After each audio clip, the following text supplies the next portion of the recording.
ይሰ እንዴት ነው? ቴንክ ዩ አማን። ሰላም ሰላም ነው ይስጥ። አማን ክብሩ ይስፋ። አባትና ልጅ እንዴት ነው? አለን፣ እግዚአብሔር ይመስገን። አንድ ጥያቄ ነበረኝ። ኮሜንት ላይ የጻፍከውን አይቻለሁ። አርቲኩሌት አድርገህ ጠይቅ። ኦኬ እሺ። ያው ዕብራውያን 6 ላይ ያለውን ማለት ነው። ዕብራውያን 6:6 ላይ ያለውን ያው ከአራት ጀምሮን ሀሳብ ያለው ግን እኔ 6 ላይ ያለውን ላንብበው። በኋላም የካዱትን እንደገና ለንስሐ እርሱም ማደስ የማይቻል ነው፣ ለራሳቸውም የእግዚአብሔር ልጆች ይሰቅሉታል ያዋርዱትማል የሚለውን ማለት ነው።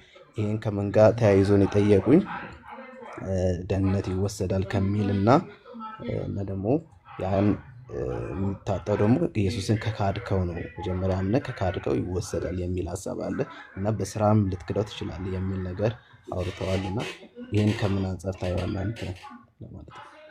አንተ ከምን አንጻር ታየዋለህ? የዳነ አማኝ ይጠፋል እያለ ነው ያለው ክፍሉ ብለህ ነው የምታምነው? እኔ እንጃ፣ እኔም ክፍሉ ግራ ስላገባኝ ነው ትንሽ። ግን እኔ የዳነ ሰው ይጠፋል የሚል እምነት የለኝም በራሴ ማለት ነው። መልካም ካስቀመጡልህ እርግጠኛ ነኝ። ቆይ በዚህ መንገድ ልጠይቅ፣ አንድ ጥያቄ ልጠይቅ። ምን የሚል ነገር መሀል ላይ ስታወራ ሰምቻለሁ።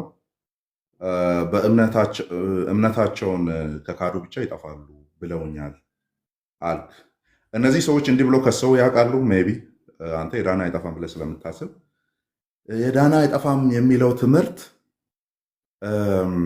ኃጢአትን ያበረታታል ብለው ከሰው ያውቃሉ? አሁንም ይባላል፣ እሰማለሁ በደንብ እንደዛም ይባላል። እርግጠኛ ነኝ። ሳንቲሙ እንዴት እንደምገለብጠው ላሳይ። ቆይ ሚዩት አድርገው። ፍሊፒንግ ኮይን ማለት ነው። የዳኑ በጎች የክርስቶስ የሆኑ ከጨለማ ወደሚደነቅ ብርሃን የመጡ እነዚያ ድነታቸውን ሊያጡ አይችሉም የሚለውን ሲሰሙ ብዙ ጊዜ የሚከሰሰው ወዲያውኑ ለኃጢአት እንትን በኃጢአት በሸነና እያሉ ለመኖር ለኃጢአት ይጋብዛል ምናምን ነው ክሱ። አሁን እሱ በነገረን ላይ ያው ብዙዎቹ ብዙዎቹ ሳይሆን ሁሉም እንደዛ ስለሚያምኑ ያችኛዋል እንዳመንክ ስትክድ ትጠፋለህ ነው አይደለ? ቴዎሎጂያቸው እንዳመንክ ልክ አምነህ ተቀብለህ እንደዳንክ እኔ አላምነውም ምናምን ካልክ ከካድክ ትጠፋለህ። እኛም የሚከሱበት ክስ በጣም በሚያስጠላ ሁኔታ እነሱ ላይ መገልበጥ እንዴት እንደሚቻል ላሳይ። ይሳቅ ከካድክ ነው የምጠፋው አሉ አይደለ? ሃይማኖት አልቀይርም፣ ክርስቶስን አልክድም፣ የእግዚአብሔር ልጅ እንደሆነ አልክድም፣ በስጋ የተገለጠ አምላክ እንደሆነ አልክድም፣ የእግዚአብሔር ልጅ እንደሆነ አልክድም፣ ለዘላለም የዘላለም ሕይወት የማገኘው በሱ ብቻ እንደሆነ ተስፋዬ በሱ ብቻ እንደሆነ አልክድም፣ የሚመጣ ከሰማይ የሚመጣ ንጉሥ እሱ እንደሆነ አልክድም፣ በራሴ አንዳች ላደርግ እንደማልችል አልክድም። በቃ እነሱን ይዣቸዋለሁ። ደን ባመንክበት እምነት መንገድ ከካድክ ነው የምጠፋው አሉ አይደለ? እነዛን አስተምሮዎች እስካልካድኩ ድረስ በኃጢአት በሸነና እያልኩ መኖር አልችልም።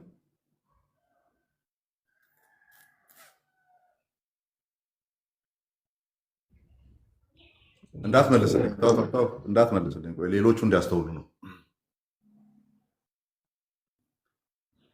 ያመንከውን ያንን ከካድክ ነው የምጠፋው አሉ። ምን ብዬ ልካድ? ንገሩኝ እንዴት እንደሚካድ ማለት ነው። ለምሳሌ ሙስሊም ቢሆን ኢየሱስ የእግዚአብሔር ልጅ አይደለም ወደ ማለት ክደት ነው የምገባው አይደለ? ምክንያቱም ኢየሱስ የእግዚአብሔር ልጅ አይደለም ብሎ ስለሚያምኑ። አልሞተም ምናምን ነው አልተሰቀለም ምናምን ነው አይደለ?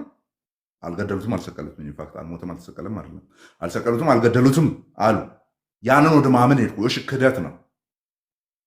እኔ ግን እዚህ ሆንኩና ሞቶ ተነስቷል፣ ለኃጢአቴ ሞቷል፣ ለጽድቄ ተነስቷል፣ ያለ እርሱ ምንም ተስፋ የለኝም፣ ከእርሱ ውጭ ህይወት የለኝም፣ ሌሎች እምነቶች በሙሉ ስህተት እንደሆኑ አምናለሁ፣ በክርስቶስ በኩል የመጣው እምነት እሱ ትክክል እንደሆነ በቃ። ከዚያስ ይሄንን ከካድክ ነው የምጠፋው አሉ አይደል? እሺ አልክድም ይሄንን። ከዛ ግን ኃጢአትን ኖረዋለሁ። የቱ ነው በኃጢአት መኖርን የሚያበረታታው? ብሮዬ ይሴ ገብቷል? እየገባኝ ነው። የቱ ነው በኃጢአት መኖርን የሚያበረታታው? እስካልካድክ ድረስ ስክድ ነው የምጠፋው ነው አይደል ያሉ። አልክድም፣ እኔ አልክድም። ሞትና ትንሣኤውን አልክድም። የዘላለም ሕይወት እርሱ እንደሆነ አልክድም። የሚመጣ ተስፋ እሱ እንደሆነ አልክድም። ኃጢአቶቼንም ደግሞ እነሱንም አልክድም።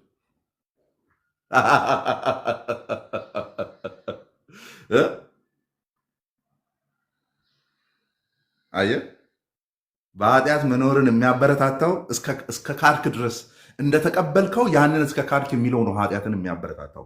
የዳኑ በጎች አይጠፉም የሚለው ሳይሆን የምጠፋው ስክድ ነው የሚሉ ሰዎች ናቸው። አልክድም ግን ሌላውን ባረግስ፣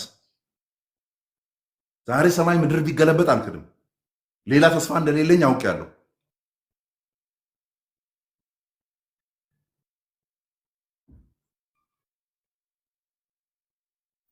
ኃጢአትን የሚያበረታታው ይነሱ ነው። ይሄኛው ከዛ ወደ ዕብራውያኑ እንመጣል። ይሄኛው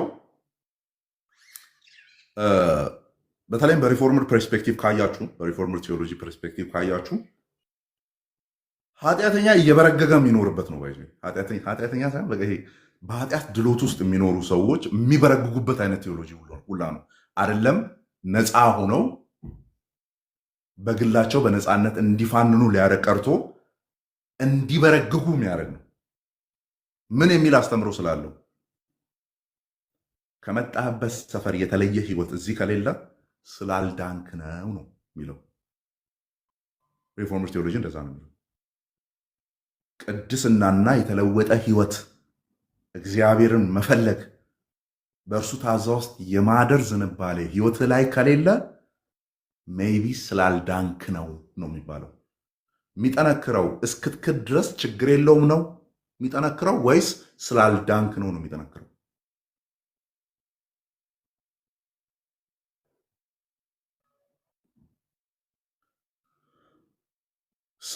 ዕብራውያን 6 ላይ እንግዲህ በጣም ደጋግመን አሁን ዩቲዩብ ላይ ብትሄድ አንድ 5-6 ቪዲዮ አታጣም። ባይዞ በዚህ ክፍል ላይ ብቻ ያወራሁት ማለት ነው።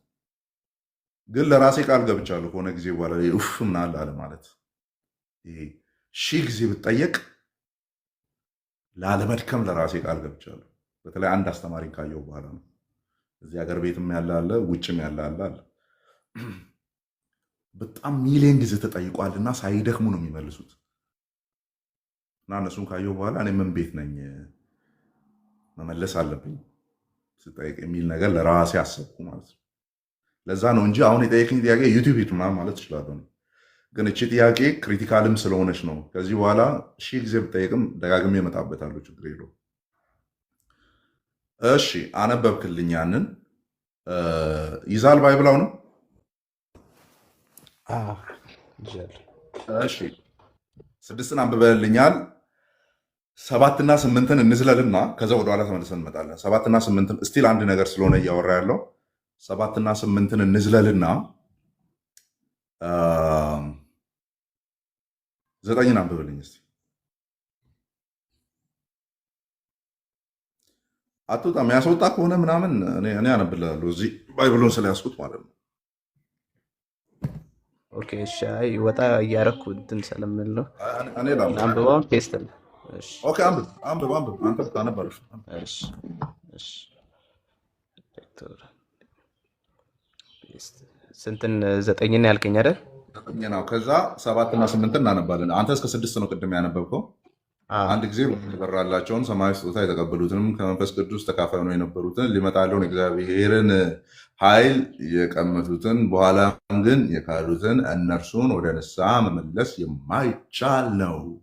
የእግዚአብሔርን ልጅ ይሰቅሉታል፣ ለኃጢአታቸው ደግሞ ይሰቅሉታል፣ ያዋርዱትማል። 4-6 ያለው እሱ።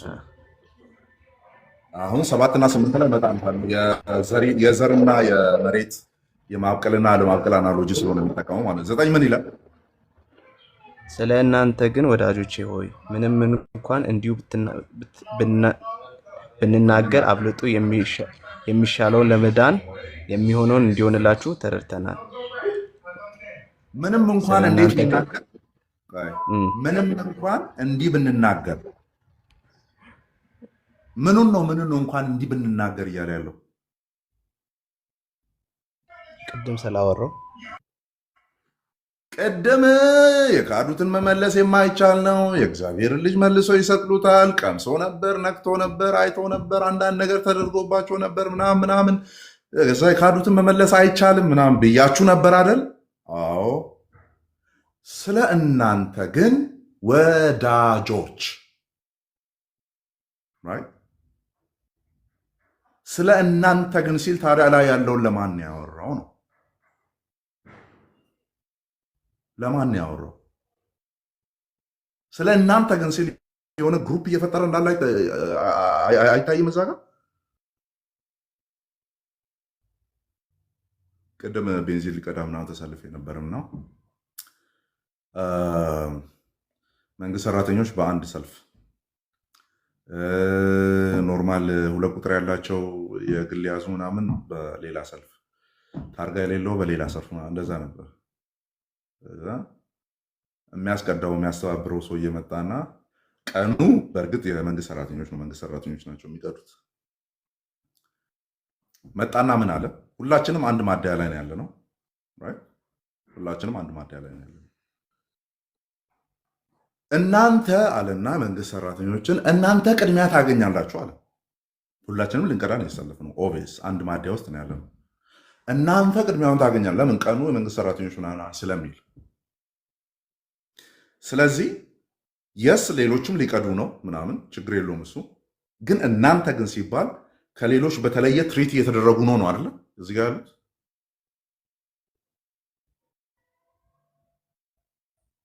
ኩፖን የያዛችሁ የመንግስት ሰራተኛ የሆናችሁ ብቻ በዚህ ጋር ሆኑ ሲባል ክላሲፋይ እያደረገ ነው፣ የሆነ ግሩፕን እየጠራ ነው ያለው።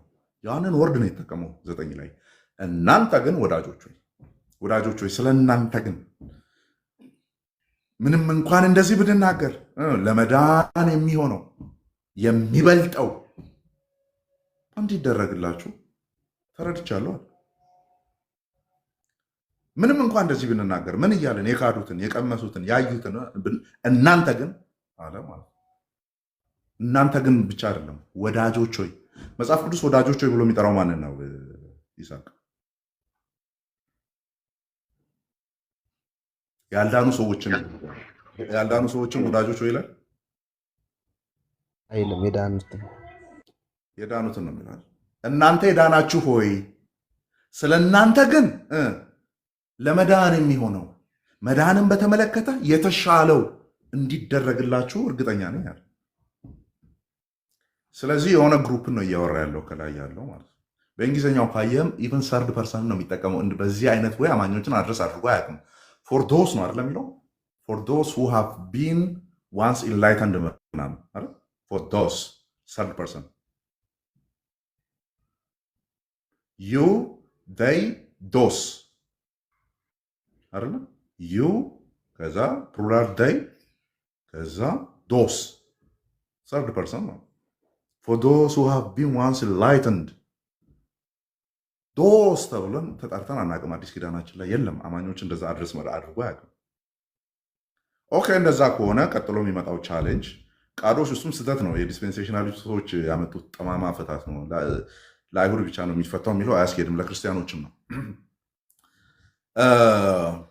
እንደዛ ብለን ካልን ታዲያ ከላይ ያሉት መንፈስ ቅዱስን መካፈል የሚመጣውን ኃይል መቅመስ ምናምን ምናምን ላልዳነ ሰው ይነገርለታል ወይ ነው የሚል ነው አይደለ? ይሰቅ ቀጥሎ የሚመጣው የዳነ ሰው ላይ ነው የሚታዩት የሚል ነው። ይሄን መቅመስ የሚለውን እሺ፣ አንተ ስለያዝክ አንተ አንብበው።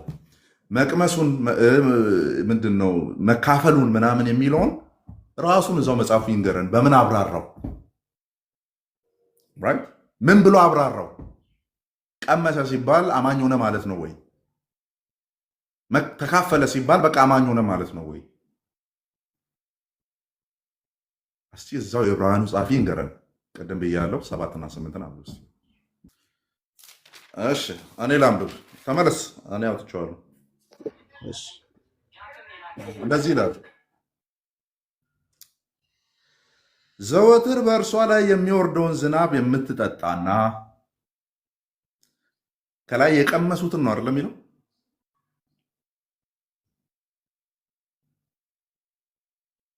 ከላይ የቀመሱትን ነው ያለው። አሁንስ የምትጠጣ። ስለዚህ ሀሳቡ አንድ ላይ ነው የወረደው ማለት ነው። አዲስ ሀሳብ አልጀምረው። የምትጠጣና ለሚያርሷትን ፍሬ የምትሰጥ መሬት፣ ፍሬ የምትሰጥ መሬት የሰው ልብ አይደለ? ዘሪው ምሳሌ ላይ ክርስቶስ ኢየሱስ የተናገረው ምሳሌ ማለት ነው። ዳሰ ቃሉ ይነገራል፣ ልብ ውስጥ ያልፋል። ከዛ እንዴት ነው የሚያፈራው የሚለው ነው የተነገረን። ማቴዎስ 18 ምናምን መሰለኝ 13 ወደ 18 ፍሬ የምትሰጥ መሬት ከእግዚአብሔር በረከትን ትቀበላለች። ተዘርቶባት የምታበቅል መሬት ኦር የሰው ልብ ከእግዚአብሔር በረከትን ታገኛለች። ነገር ግን እሾህና አሜኬላን የምታበቅል መሬት ዋጋ ቢስ ትሆናለች፣ መረገሚያዋም ተቃርቧል፣ መጨረሻዋም በእሳት መቃጠል ነው አለ። አናሎጂውን ተመልከት። የቀመሱትን ከላይ 6 ላይ ያሉትን ቃላት እንደጋግማቸው። የቀመሱትን ተካፋዮች የሆኑትን የቀመሱትን ከዛ የካዱትን ፓርቴከርስ ኤንድ ቴስት ያደረጉ ማለት ነው። ፓርቴክ ቴስት። ከዛ 7 እና 8 ላይ ያለው አናሎጂ ምንድን ነው የሚያሳየው? በዝናቡ ህይወት ተካፋይ ነበረ መሬቱ አይደል? ዝናቡ መጣ፣ መሬቱ ላይ ወረደ።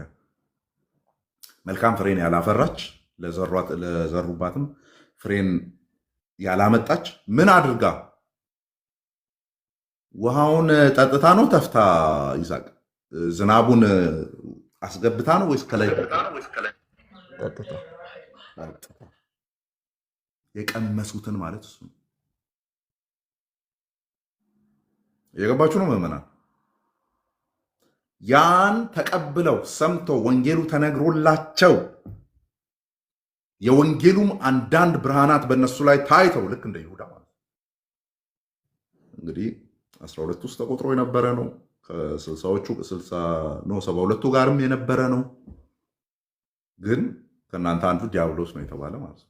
ድንቅና ታምርን ሲያደርግ የነበረ ቀምሷል ማለት ነው።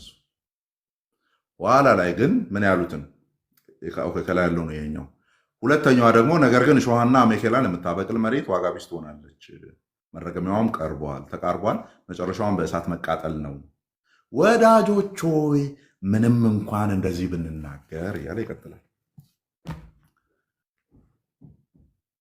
ከላይ የተጠቀሱትን እንደዚህ ያደረጉትን የሚለው ያላመኑት ላይም ጭምር ሊከሰት የሚችል ነገር ነው።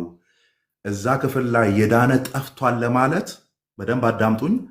የዳነ ጠፍቷል ለማለት ይሄን ክፍል የሚጠቀሙ ሰዎች ማሳየት ያለባቸው ከላይ እንደዚህ የሆኑትን የተባለው አማኝ ብቻ ላይ የሚታይ መሆኑን ነው ማረጋገጫ ማምጣት ያለባቸው። ራይት? ይሄማ ከአማኝ ውጭ እኮ ማንም ላይ አይታይም በሚል መልኩ ማስረጃ ካመጡ ነው። እውነት ነው ይሄ ስለ አማኝ ነው የተነገረው፣ ግን የካዱትን ያለው አማኞችን ነው። አማኝ ይክዳል ትላለህ ማለት ነው።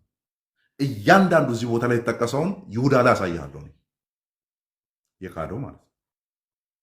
ይሁዳ ደግሞ የተመረጠ ቀን ዮሐንስ 6 ላይ ከእናንተ አንዱ ምንድን ነው ተብሏል?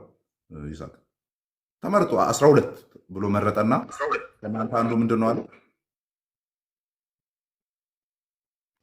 ዲያብሎስ። ይሁዳ ከተመረጠ በኋላ ደቀ መዝሙር ለመሆን ከተመረጠ በኋላ የባህሪ ለውጥ የባህሪ ችግር አይደለም ያመጣው። መሀል ላይ የመጣ የባህሪ ችግር አይደለም ያለበት። አረ ይሁዳ ጥሩ ነበረ፣ መሀል ላይ ገብቶ ነው የተበላሸው።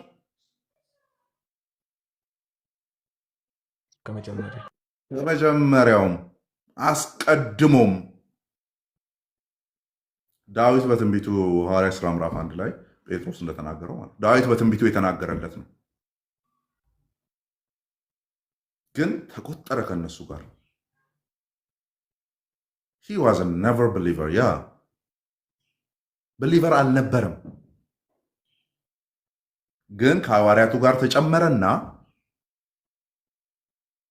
ጅኒ አባሯል። ባይዞ አጋንንት ሳይቀር ታዘዙልን ምናምን ያሉ ተመልሶ መጥቶ የለም እዛ ላይ ምናልባት አንድ 5-6 ጅኒ ያባረረው እሱ ነው።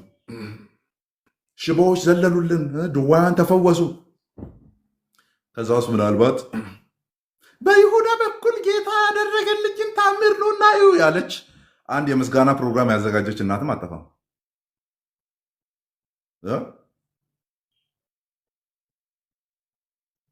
ጌታ መልካም ነው፣ በይሁዳ በኩል ሽባው ልጅ የሰለለ ያለች እናትም አጠፋም።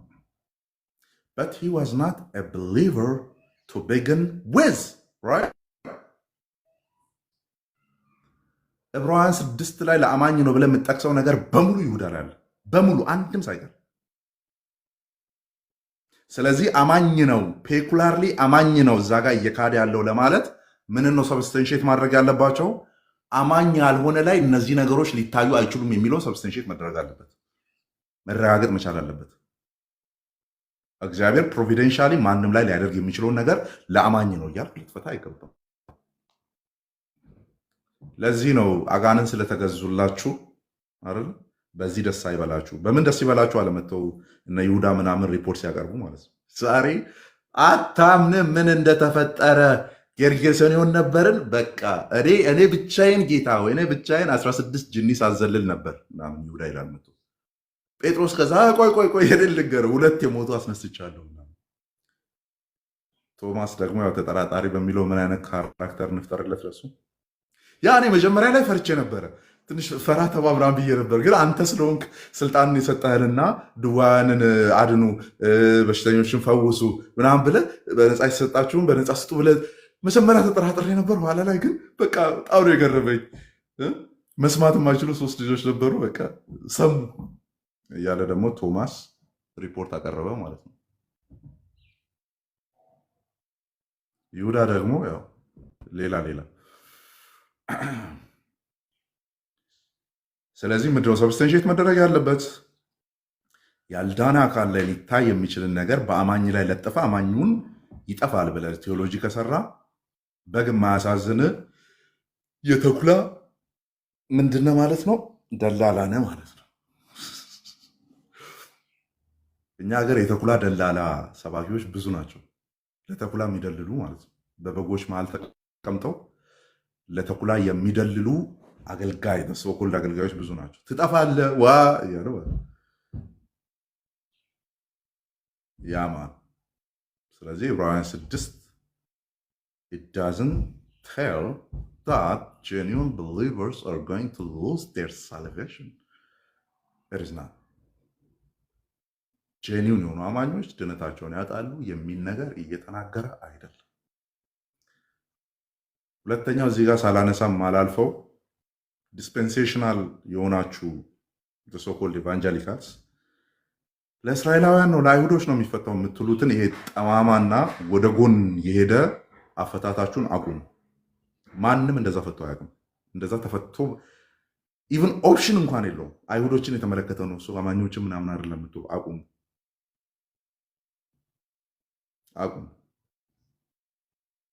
ይሄኛው ለአይሁዶች ከሆነ ኋላ ላይ ያሉ የድነት ማረጋገጫዎች ምዕራፍ 10 ላይ ምናምን ያሉትም ለአይሁድ ነው ብለህ መፍታት አለብህ። አንዴ በማቅረብ የሚቀደሱትን የዘላለም ፍጹማን አድርጓቸዋል። መልእክቱ ለአይሁዶች ከሆነ የዘላለም ፍጹማን የሆኑት አይሁዶች ናቸው። ዳሴ ምን ቤት ሆነ ነው ያን ክፍል የምጠቅሰው? መጥቀስ የለብህም። በተሻለ ኪዳን አይደለ ከአቤል ይልቅ በሚናገር ደም እየተባለ የተነገረው አቤልና እስራኤልን ምን አገናኘው? አቤል እስራኤላዊ አይደለም አይደል? ለኛ ነው። ሪፈራንሱን በዛ ነው እየተጠቀመ ያለው። ግን ምን ብለን ነው እንፈታው? እዛ ጋር ያለው አሁን በጣም የሆነ ሰዓት ላይ ዴቨሎፕ ያላረጋ አርጊውመንቶች ነበሩ። ያን ክፍል ለመፍታት ችግር እየሆኑ የነበሩት አርጊውመንቶቹ ዴቨሎፕ ስላላረጉ ነበረ። አሁን ግን we have a better ground to believe that ያ ክፍል ጄኒውን ብሊቨሮችን የሚመለከት አይደለም የሚል ማለት ነው። በጣም ጥሩ አርጊውመንቶችን መስራት እንችላለን። ስለዚህ በተለይ ሪፎርምድን እያላችሁ ይሄ አይሁድን ብቻ የሚመለከት ነው ክርስቲያኖችን አይመለከትም፣ አቁሙ። በጣም ጠማማ አግድም አደግ የሆነ ኢንተርፕሪቴሽን ነው እሱ። ዲስፔንሴሽናሊዝም የሚባል አንድ ክሩክድ የሆነ አፈታት አለ። እሱን ይዞ የመጣው እንደዚህ አይነት አፈታት አቁሙ። አይደለም ያማን ይሄን ይመስላል። ይሳቅ አለ የቀረ ጥያቄ? በጣም አመሰግናለሁ። ቴንክ ዩ። እግዚአብሔር ይባርክ። ጸጋና ሰላም ይብዛልን።